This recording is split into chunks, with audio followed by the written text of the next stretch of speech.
Are all male ballet dancers gay? In the front, it looks like this. This is where your obviously goes up your butt. Hey guys, welcome back to my channel. So, I'm sick, so I'm sorry if I sound weird or gross. So I'm very excited for this week's video because it's something that I've kind of wanted to do for a while. You guys know that ballet is a big part of my life, but I don't want it to be my whole YouTube channel.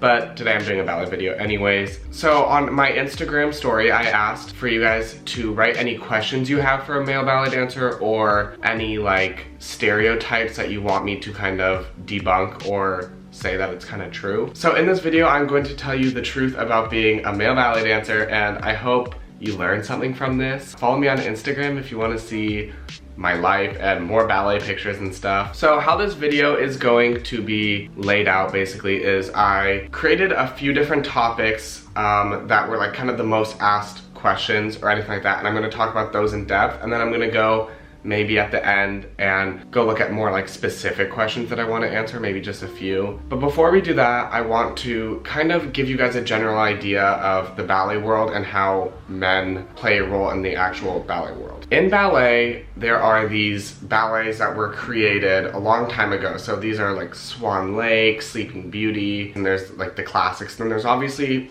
people who are choreographing new things. So in these things, there are female roles and male roles, and you have to have men do the male roles and women do the female roles. So obviously you need men doing ballet, and that's what people don't get, is they think it's just women and then men kind of like do what the women do, but that's not true at all. So when you're a professional dancer, you're basically in a ballet company, and they have pretty much, I would say, equal men and women. So of course ballet is a little bit more female dominant, especially when you're younger, and like every little girl does ballet. But when it really comes to being a professional, it's a little bit more equal.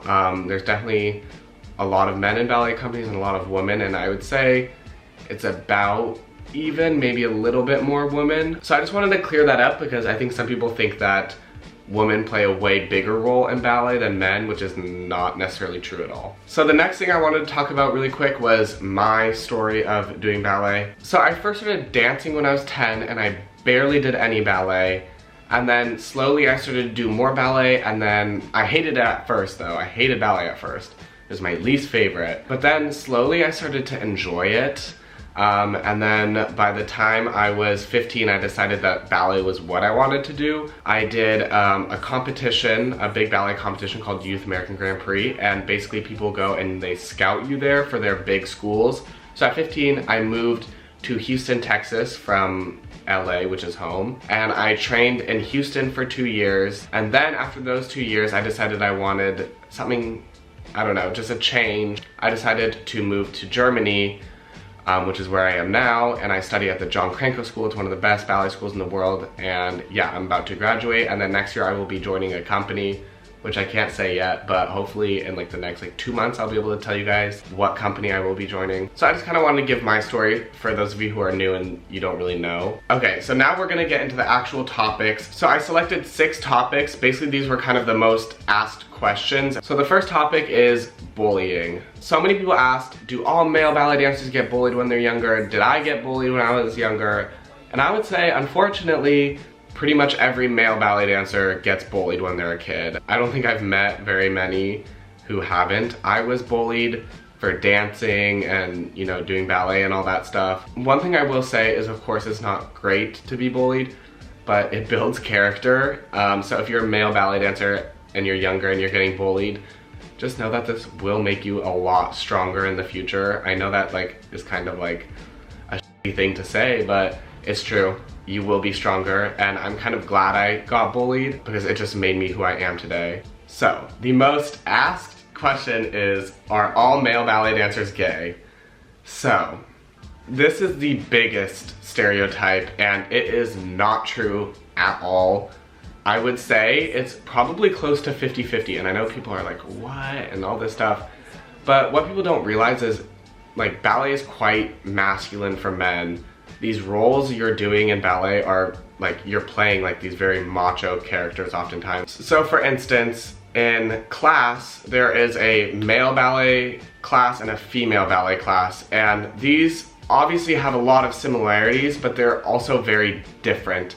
So for instance, the women spend less time on jumps and turns and more on point and adagio, which is very slow movements with high legs, while the men have a lot more focus on these like turns and huge jumps and these very masculine moves. I just think people think that ballet for men is very feminine because of these stereotypes, so everyone automatically assumes that every male ballet dancer is gay. There definitely are a lot of gay guys in the ballet world, but there are also definitely a lot of straight guys. So another topic I want to talk about is what we wear.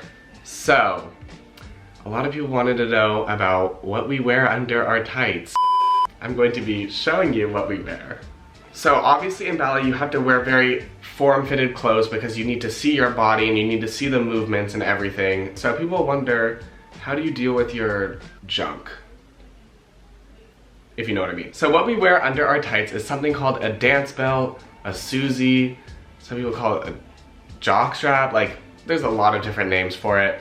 But basically I call it a dance belt, that's what people call it in America, but I think over here in Europe people call it a Susie. I don't know how that name even got there, but in the front it looks like this, and this is where your goes. And it's a little bit padded. If you didn't wear this, first of all, it would be going around everywhere.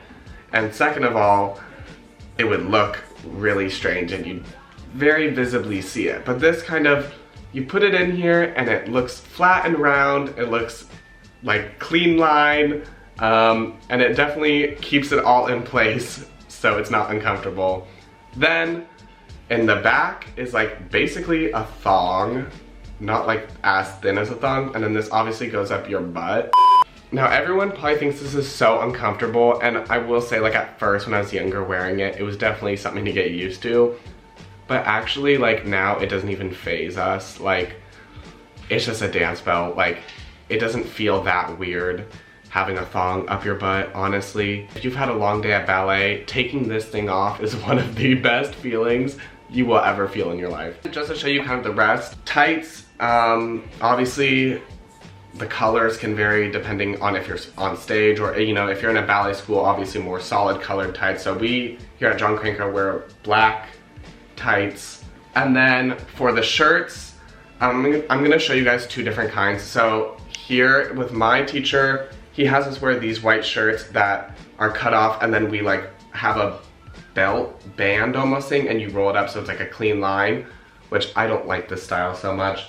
I prefer a leotard, which is like this. It looks really weird, but basically this goes under your crotch and then the tights go over it. So the tights are over the shirt and makes it like a cleaner line, which I personally like more.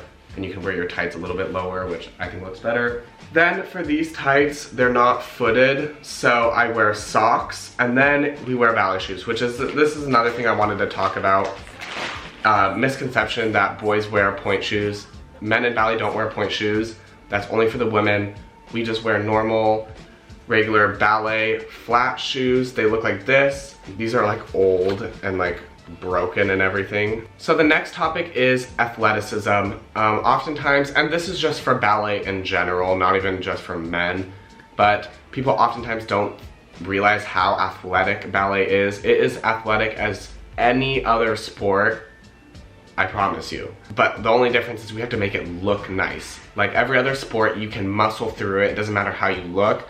Whereas ballet, you have to look nice doing it. So in ballet for men, we have these large jumps and we have to jump very high. But for some reason, people don't think that's athletic. But when a basketball player has to jump, that's athletic. So it doesn't really make sense why people don't think ballet dancers are athletic. We are athletes in every sense of the word. So that's another stereotype that I just kind of wanted to debunk. So another question people asked me was about eating disorders. So sadly, eating disorders are very relevant in the ballet world. And oftentimes that's shown through the women, because I think women are a lot more affected by eating disorders in the ballet community. A lot of people think that every female ballet dancer has an eating disorder, which is not true, but it obviously is something that does happen. And people were asking if this also happens with male ballet dancers.